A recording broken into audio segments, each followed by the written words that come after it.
Okay. Thank you so much, everybody. I know some of you were here earlier, and anybody who's just joining us, you're more than welcome. My name is Sadhbh O Neill, and I am going to introduce you to Eoghan Daltun, who is the author of an extraordinary book, The Irish Atlantic Rainforest. Now, I'm hoping that Eoghan is going to tell us about his rainforest journey, but also, and this is the key thing, Eoghan is a farmer. So I don't want to say too much more, because many of you will have seen Eoghan appearing on RTE and various other news outlets telling the story of his project in West Cork.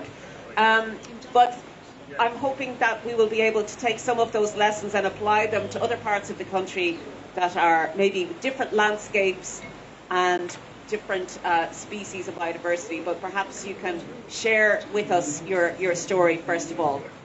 Sure, I'd be delighted to. Thank you, Sadhbh. So, hello everyone. My name is Eoghan Daltun, and I think I'll just, as Sadhbh said, the best way to start really is by describing my journey over the last 13 or 14 years. So, as you can no doubt tell from my accent, I'm what they call where I now live a Dublin Jackeen, and sometimes there are other epithets added on to that in front of it, but we won't go into that. So I'm from Dublin, and in 2009, with my family, we sold our house in Kilkenny in Dublin, and we bought a 73-acre farm on the Beara Peninsula in West Cork. Now, what attracted me in particular to this piece of land was the fact that it had been left disused for practically a century before we bought it. That's not to say that there was nobody there, but the most of the family that were living on the land, the Crowleys, emigrated to the United States in the first half of the 20th century. And that meant that essentially very little was done with the land. So what that did was that it allowed wild native trees to start seeding out into what was previously farmland. So I think if you were to go back in time to the beginning of the 20th century, before all of this started, what you would have found there would have been very similar to what's still there in surrounding farms, i.e.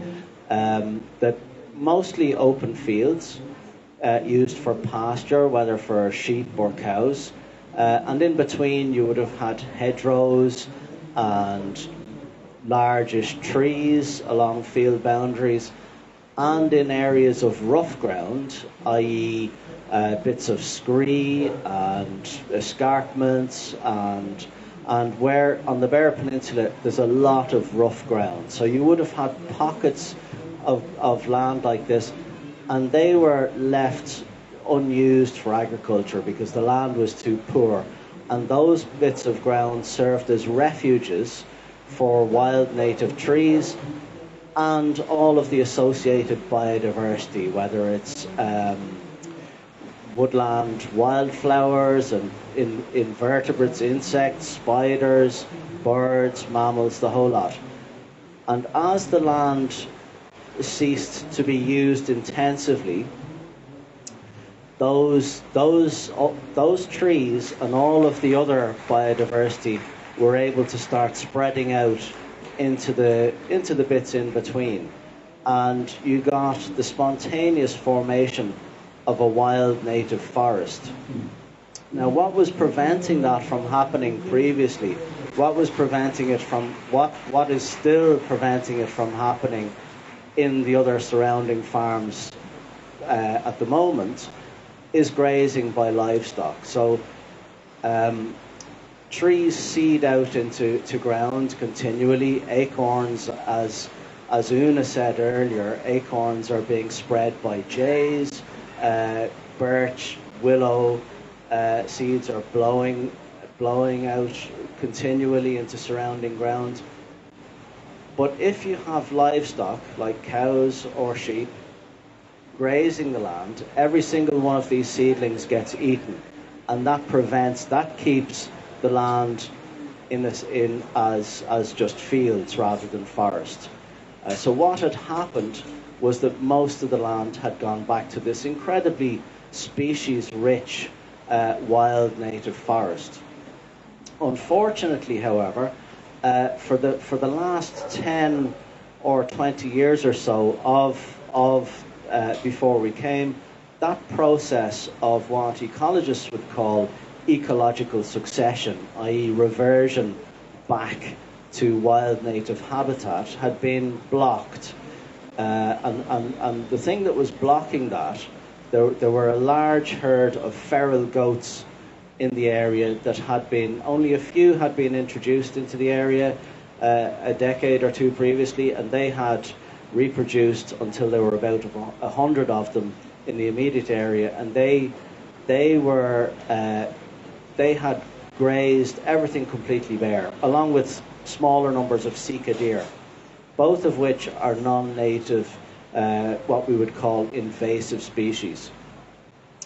So what they were doing, first off, they were preventing the forest from reproducing. So every seedling that germinated, of every tree seedling, was being eaten, preventing the forest from regenerating.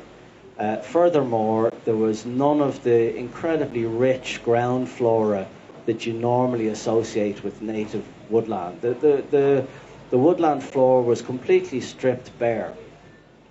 The goats and deer were also they were peeling the bark from the lower sections of tree trunks, which, if it extends all the way around a tree, will kill the tree. So a lot of even the mature trees were dead, and the whole forest was littered with dead trees.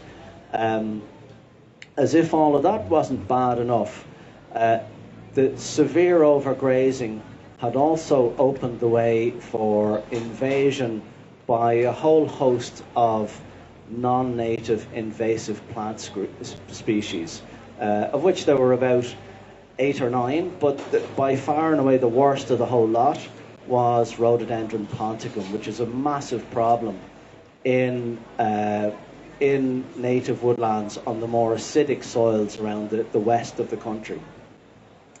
So the forest was, there were areas where there were large areas that were completely taken over by rhododendron or Chilean myrtle or other invasive plant species, and everywhere else there were smaller plants coming up here and there and all over the place. So essentially the forest was in a state of complete ecological meltdown.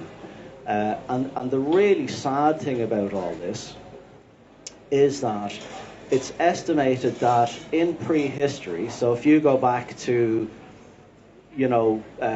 maybe around, say, 10,000 years ago, around 80% of Ireland would have been covered in native forest of one sort or another. Extremely varied, but if you put them all together, it would have covered around 80% of this island. We're now down to around 1%. And as I said, the really tragic side of this is that almost the vast majority of the tiny remaining fragments that make up that 1% are completely wrecked in just the same way as this place in Bear that I came across. So what I did, and by the way, that includes our national parks like Killarney National Park, which is the largest and most important remaining piece of semi-natural forests in the country. It's completely wrecked. If you go there, there's no natural regeneration of native plants, and the whole place is being completely overwhelmed by Rhododendron ponticum. So what I did back in 2009, the first thing I did was I applied for a grant under a scheme called the Native Woodland Scheme. And what I wanted them to do, what I wanted them to pay for, was just one thing, and that was the erection of a deer fence around most of the woodland to keep out the goats and the sika. Now that took about a year and a half for the application to work its way through all of the procedures that are required. In the meantime, I set to work in my spare time getting rid of the rhododendron and the other invasive plant species. After a year and a half, the application for the Native Woodland Scheme was approved, and contractors came in and erected a fence. And throughout all of this period, I continued to remove rhododendron and all the rest of them. Over the course of the following couple of years, what I witnessed was the most unbelievable coming to life of an ecosystem, as native trees like oak and hazel and birch and holly and wild apple started to spring up everywhere, both within the forest and outside, because not all of the land was covered in forest. Maybe about 2/3 of the non-commonage land was covered in forest. So in areas that were previously just grass when I arrived, they started to revert back to wild native forest. Within the forest itself, I was absolutely just amazed to see this incredible profusion of wildflowers, scores of different types: bluebell, wood anemone, primrose, dog violet, lesser celandine, as I say, scores of them, just carpeting the woodland floor, whereas previously there was nothing there. And all of this new life, of course, attracted in hugely increased numbers of pollinators and other insects and bird life. And you've also had various rarer animals and fauna move in, like pine marten and otters and lesser horseshoe bats. The whole place has completely and utterly come to life in the most wonderful way imaginable. And for me to witness that and to have a role in it has just been, it's been one of the most, I think, or probably the most remarkable thing that's ever happened in my life. So I wrote a book about all of this and much more. But as Sadhbh mentioned, I'm also a farmer, so I guess to keep things simple, I would divide what I'm doing with the land into two general categories. Most of the private land anyway, the non-commonage, because the farm was almost half of the land was commonage, which is land that you share with other neighbours. You have a share of generally mountain land, and so a lot of the farm was shares in commonage. So most of the non-commonage part of the farm, I'm practicing what I would call rewilding. So in those areas, natural processes are given free rein, and there's virtually zero extractive processes happening. In the rest of the farm, I'm practicing what's called high nature value farming, and I have a herd of Dexter cattle, which are a cattle breed. They're very small. I think, as far as I know, they're the smallest breed of cattle that exist, and they were bred from mountain cattle in the southwest of Ireland, so places just like Beara, but I think more on the Kerry side. Back in the 18th century by an Englishman called Mr. Dexter, but the stock he used to breed them were local mountain cattle. So they're perfectly suited to the kind of very rough, rocky, hilly ground that is the commonage that the farm has shares in, and that's where they spend most of the year. In the winter, i.e. very shortly, in about a month's time, I'll be bringing them down off the mountain and putting them in part of the private ground, and because the trees by that time of the year have lost their leaves, the cattle won't impede the natural regeneration of trees. Most of the important flora is dormant at that time of the year, so they don't affect that adversely either. And they actually have some quite important ecologically beneficial effects. For example, their hooves, by disturbing the ground, that creates conditions for seeding trees and other flora. It can be really good for birds to find invertebrates to eat, and their dung. The cattle are organic, so that's great for invertebrates as well, and it's working quite well.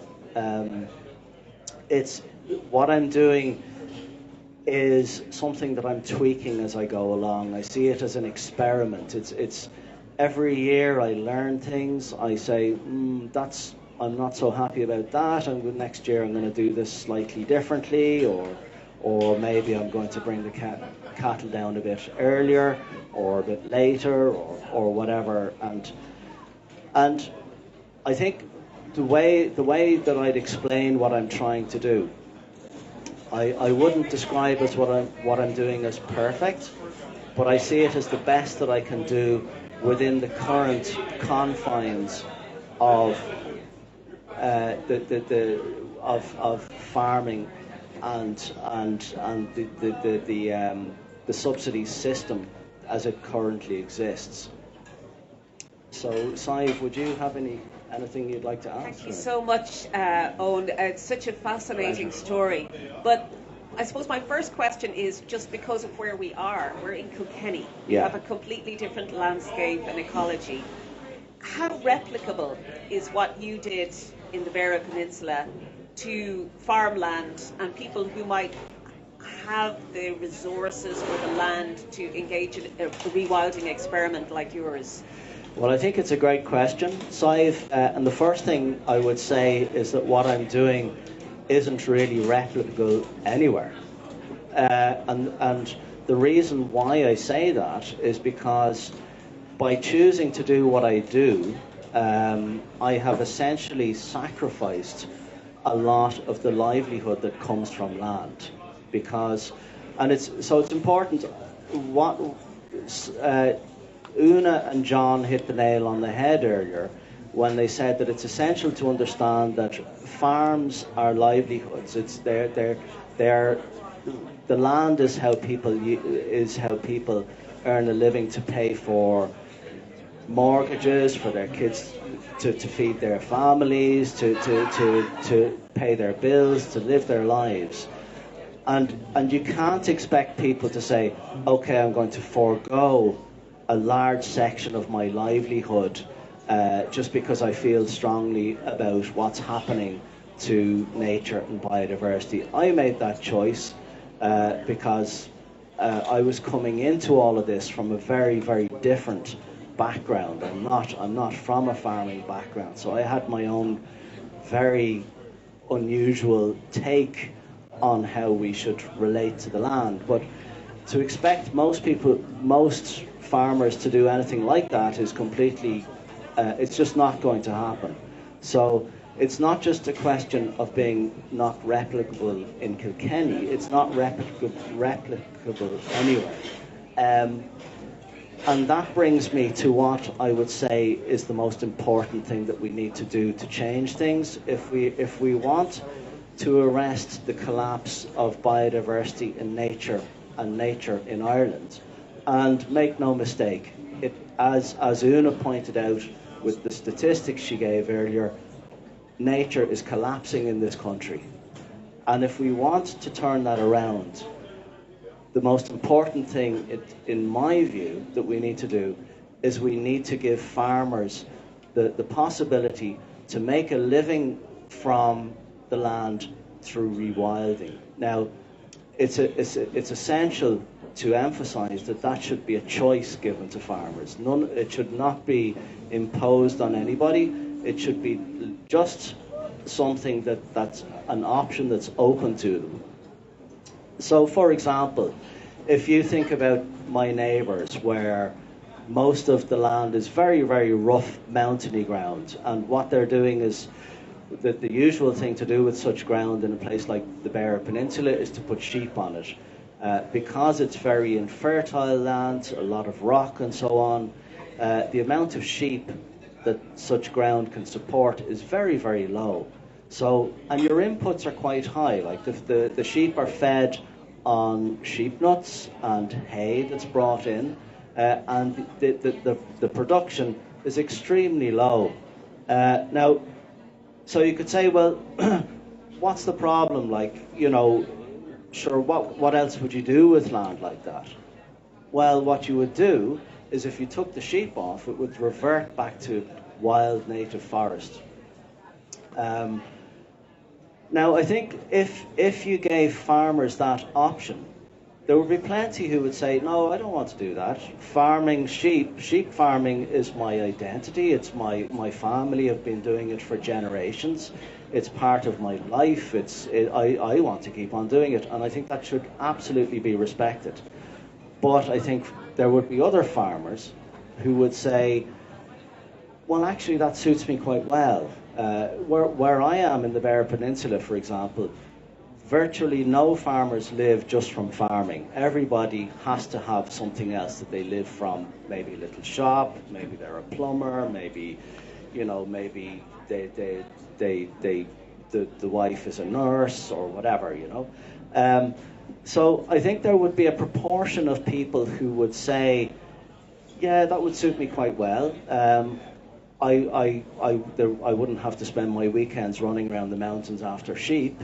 And that would allow natural wild habitat to come back. And all it would require, it wouldn't require any extra payments of any sort. You just give, so farmers are already being paid, for example, subsidies to graze their sheep on such land. You just say, well, you can carry on doing that if you wish, but there's this other option, which is to take your sheep off, continue to be paid for the same subsidies, and let that all turn back into wild natural habitat. Wow, well, that would be a start for sure. Now, I know that people will have lots of questions for Eoghan, but I have one additional question, which is about the Citizens' Assembly on Biodiversity. What prospects do you think there are for a kind of a shift in attitudes or policies arising from the Citizens' Assembly? Because you participated in it and you presented some evidence to the citizens. What feeling did you get from them about, what kind of recommendations they might make, and whether you think they will be taken up by government? It's very, very difficult to answer, Sadhbh.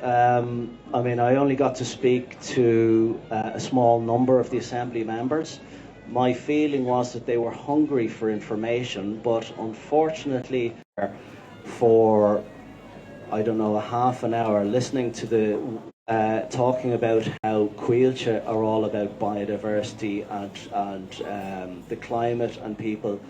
Now, everybody in that room, probably including him, knew that if you walk into your average Coillte forest, it's a complete dead zone. There's no life there whatsoever, virtually. And yet, we had to sit there for half an hour listening to that.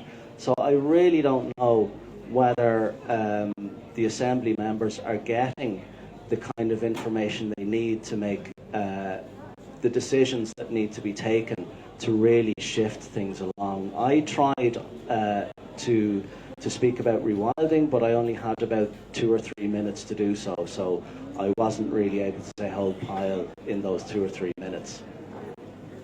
It's rather depressing, really, and that kind of framing or disinformation, I don't really know quite what words to describe it, it's very common in the conversation about biodiversity and climate change. There's a huge amount of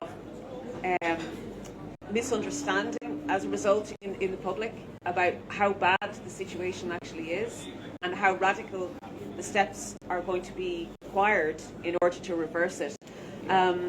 But anyway, I'll just open it up then if anybody wants to ask Eoghan a question. It's not raining now, but you'll still have to speak quite loudly to be heard. So anybody, any questions? Yourself.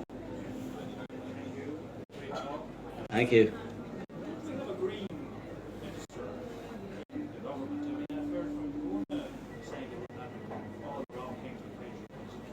You're saying this Assembly's not getting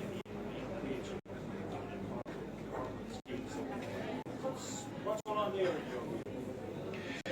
Well, I mean, the first thing I'd say is I don't think there's actually disinformation happening at the Citizens' Assembly. I mean, I think the organisers are doing the best they can, and they have to be very careful not to be seen to be, you know, they have to make sure not to leave themselves open to accusations of being hijacked by the people, by the likes of me, for example, you know.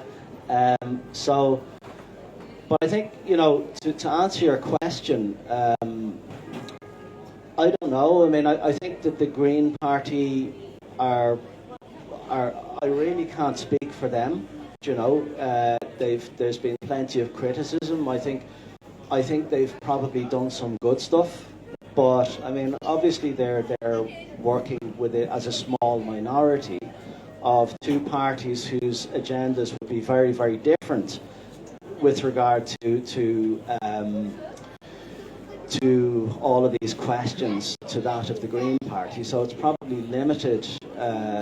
What they can do is probably limited in that sense. But I really can't speak for them, you know. I'm not going to speak for them either, but I think it is important to mention that Minister Malcolm Noonan is the Minister for Heritage who's responsible for the Biodiversity Citizens' Assembly. And it's fair to say as well that huge strides have been made in the last couple of years in relation to biodiversity, in the sense of resourcing the National Parks and Wildlife Service and many other areas of legislative reform. And I'm sure Una would speak about that given the chance. But the main thing is we're coming, and I'm kind of echoing Una here, we're coming from such a low base that there's so much work to be done to just catch up to where we should be, that it's going to be a challenge for future governments. And there isn't, you know, it's not realistic to expect a junior minister who's the junior party in government to be able to have the kind of impact that we probably need. So I suppose, and I'm speaking as somebody who's worked in advocacy, we're going to have to work very hard to ensure that biodiversity is on the agenda of every single political party coming up to the next round of elections, which will be local and European elections in the first instance, and then probably the general election. Because it's rarely even in a manifesto as a priority, but it's only going to be a concern of political parties if it's a concern for their voters. So it's up to us to make sure that they all want to, you know, keep us happy by protecting hedgerows and by, you know, I mean, actually, Una, do you want to say something about this? Because you might want to just speak to the point about even the heritage that we do have, the special areas of conservation and the treatment of those over the past few decades. So for those of you who are just joining us, Una was speaking earlier. Una Duggan is the Head of Policy and Advocacy of Birdwatch Ireland, and she's an absolute expert in this topic. I know, but yeah, we've had a really unfortunate history when it comes to safeguarding our special areas of conservation and special protection areas in Ireland. Now, just these are, I think they cover, is it 11% of the country, and they're they're of European heritage. It's not just Irish heritage. These are supposed to be part of the Natura 2000 network of like the best of the best sites for habitats and for birds under the SPAs. But when we, so I copped onto this recently, like when we joined the European Union, we went mad, delighted to get the subsidies, but we were very ambivalent and pretty much shafted the birds and habitats directives and these special areas of conservation and how to bring people along on this journey, whereby they literally, some of them learnt on the media, your land is now designated, you can't do this, this and this with it anymore. But they didn't explain why. They didn't explain, you know, you've got this really valuable land. They didn't offer them financial support. So suddenly their incomes were really hit. So if I had been minister, I mean, what you would have done is gone around and literally knock on every single door of every farmer impacted, sit down and talk to them about what this is going, what's happening, that this, you've got something really valuable, and here's how we're going to support you. But that didn't happen.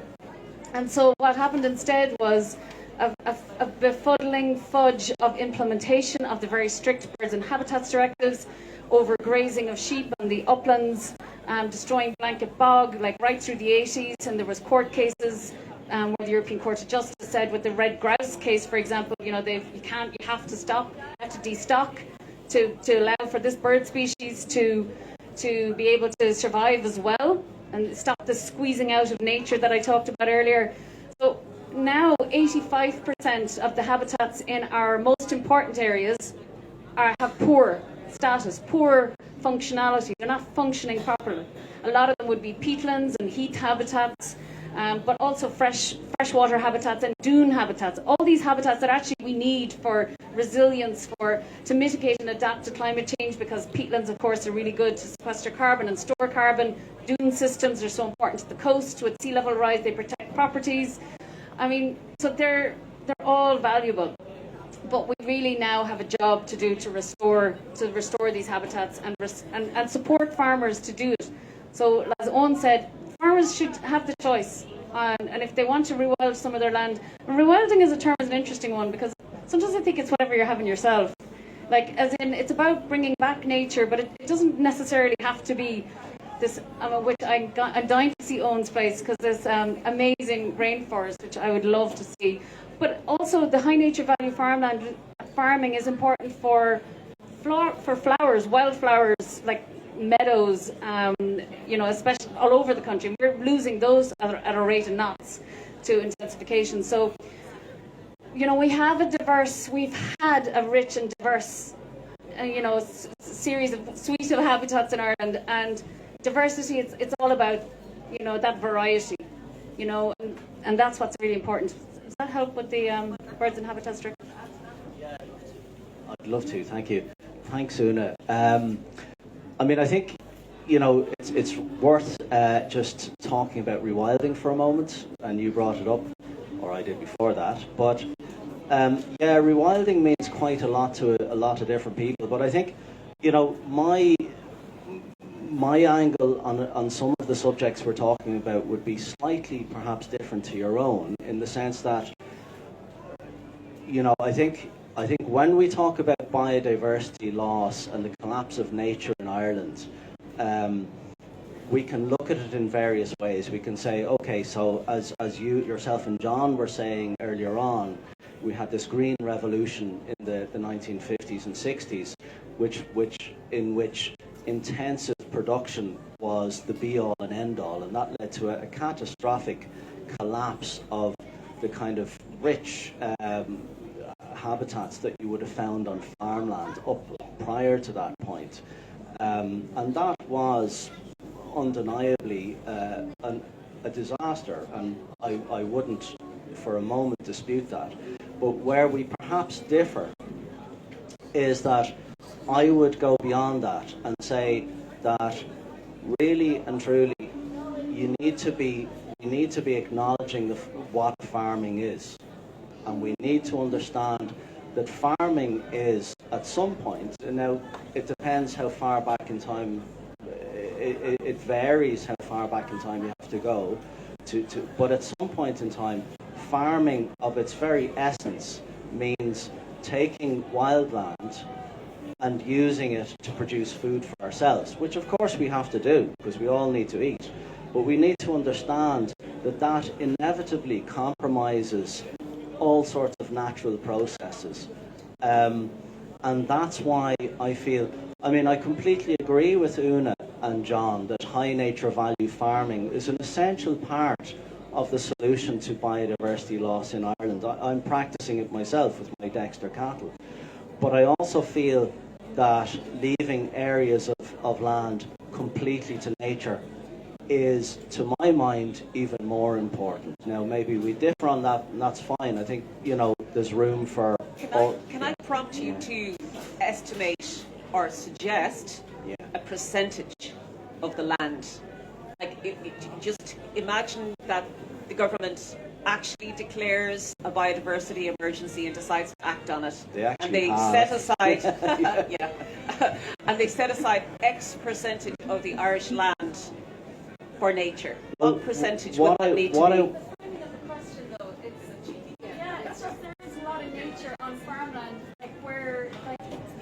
Like the framing of the question is important there. Like what is nature?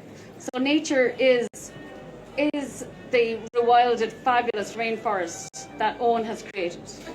Nature is the semi-natural grasslands that curlew and lapwing and all the breeding waders use.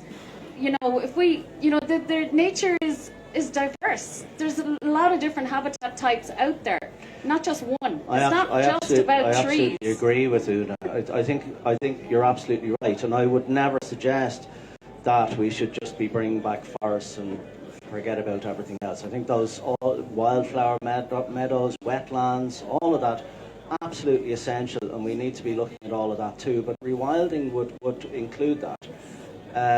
But what I would say to Sadhbh's question about percentages is that, again, I think it's really important that we're not talking about forcing anything on anybody.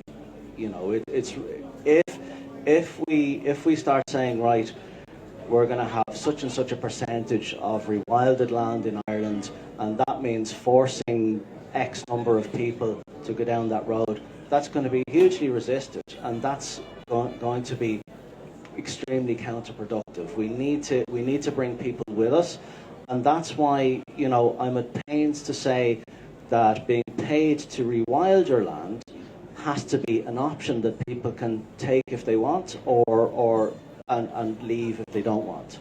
You know? No, I would agree with that. Yeah. I mean, it is really important that people have the option, you know. And again, there's another word that is important, is dignity, you know, and dignity of livelihoods, and dignity in the ask and the knocking on the door, and treating people with respect is so important. Totally. And we have not done that well when it comes to imposing things, and I think, you know, that we can't impose a percentage on people. Like, we just really need to incentivize and offer and see what people can do. Yeah. Well, I think that's a very fair answer, and at least they're both in agreement. I'm just wondering if people have questions for Eoghan or indeed for Una. Alan? Yeah, thank you very much for an inspiring talk and an inspiring book. Can you tell us, have you inspired any neighbours to do similarly? Yeah, I mean, again, I go back to what I said earlier, which is that it's not an option for people because it means giving up their livelihoods, you know, and very few people are going to do something like that. You know, tiny percentage. And as I say, it needs to become something that people can say, okay, that actually, I can do that and still be able to survive, because otherwise people just won't, you know. And so the answer is nobody, really. This question of incentivizing, it's a tricky one, because the cap budget is €9.8 billion, and that's a huge pot of money. But it's all about production. So if we want to see incentives, they'll probably have to come from another pot of money. I think. I think we've tried to reform the cap. We've tried to reform the cap for 20 years, and it is not happening. This cap, there's been Irish government, I have to say, have had a few tweaks, but as I said, I've been on that committee for 2.5 years, and to get a few tweaks is not good enough. Few tweaks to make it better for nature, climate and water, that's a poor outcome, really. The native woodland scheme, I don't even know. That's planting trees, though, but I don't know. Well, I don't think it's not necessarily. I mean, there's two elements, what are called elements, so strands to the native woodland scheme. One of them is what's called establishment, which is mainly about planting. Another is conservation, which is the one I went in for, and that's it's supposed to be more about natural regeneration and so on. But in actuality, in practice, it usually involves planting as well. The important thing to say about the native woodland scheme is that it's not attractive to farmers at all, because it means taking a piece of land that you're being paid grants on every year in, year out, and deciding to be paid grants on it for 7 years only, and then the payments stop, but you're still tied into the scheme for, as far as I know, 25 years altogether. So a further 18 years afterwards, you get no payments on that piece of ground at all. So the number of farmers who are going to say, okay, I'm going to forego the income from that ground for 18 years is again virtually zero. So it's negligible, you know. And that impacts their future potential to sell it.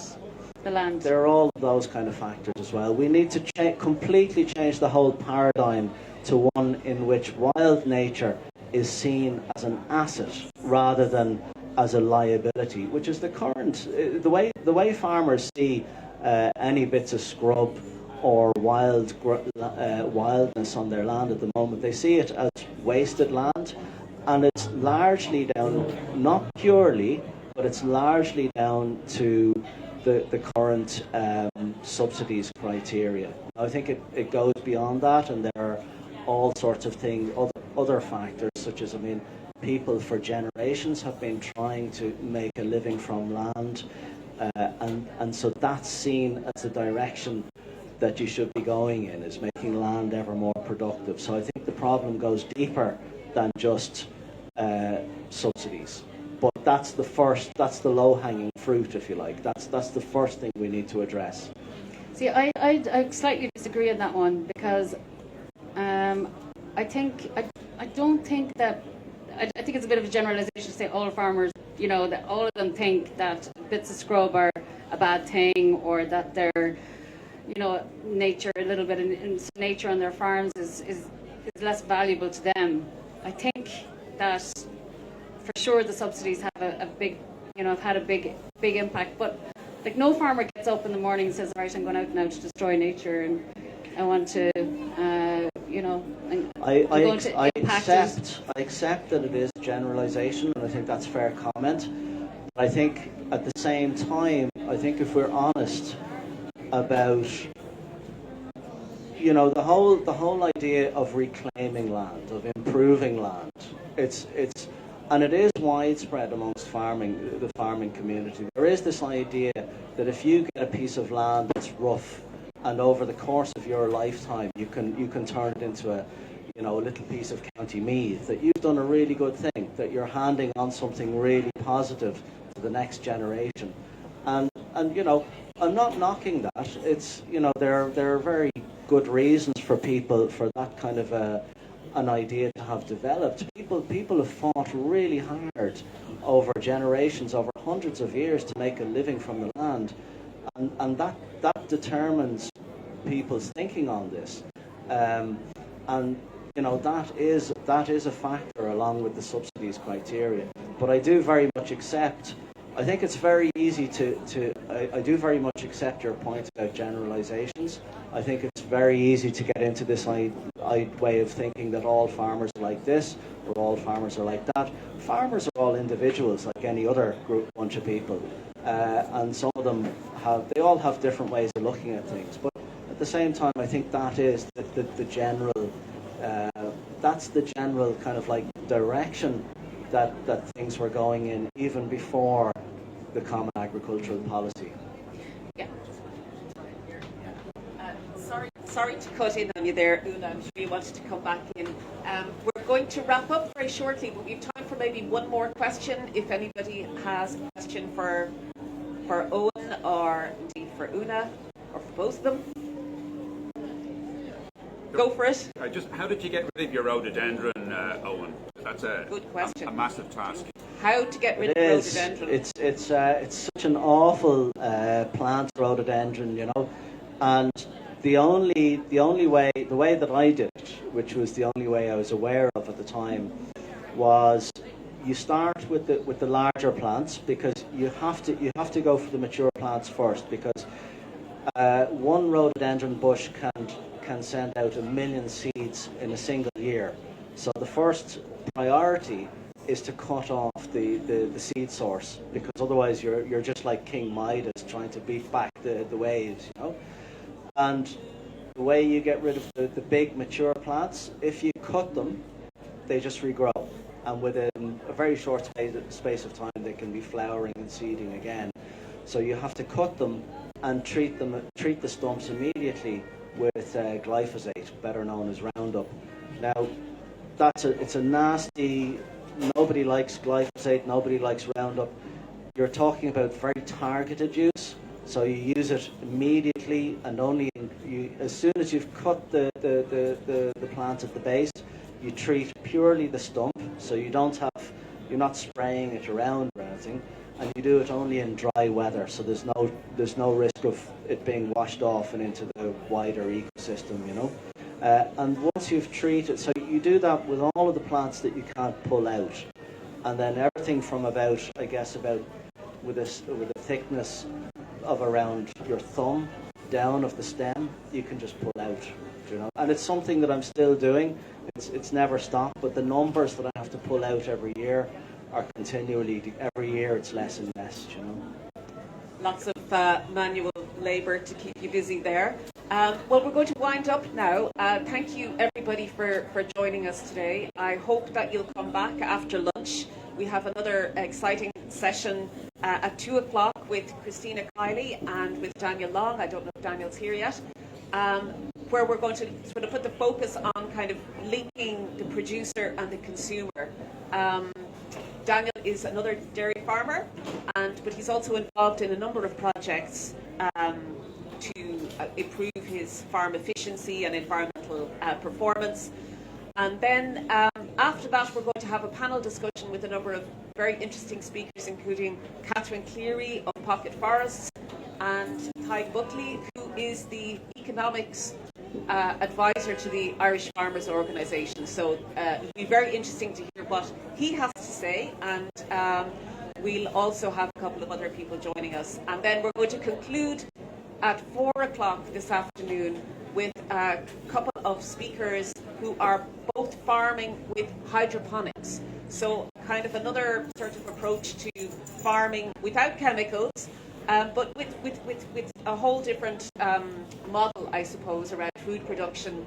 It's kind of intensive but very green. And so I hope you'll come back. And just to say as well that Eoghan's book is available over the way in the bookshop. And I'm sure if you ran over and bought one, he might still be around to sign it for you later. Yeah, I actually signed them all yesterday, so they're already signed. They're already pre-signed, which is fantastic. So I just want to say thank you very much to Eoghan, because as you can imagine, he travelled a long way to join us this weekend from the Beara Peninsula. It's not close by at all. So thank you so much for making the journey and for joining us today, and also to Una for coming in as well.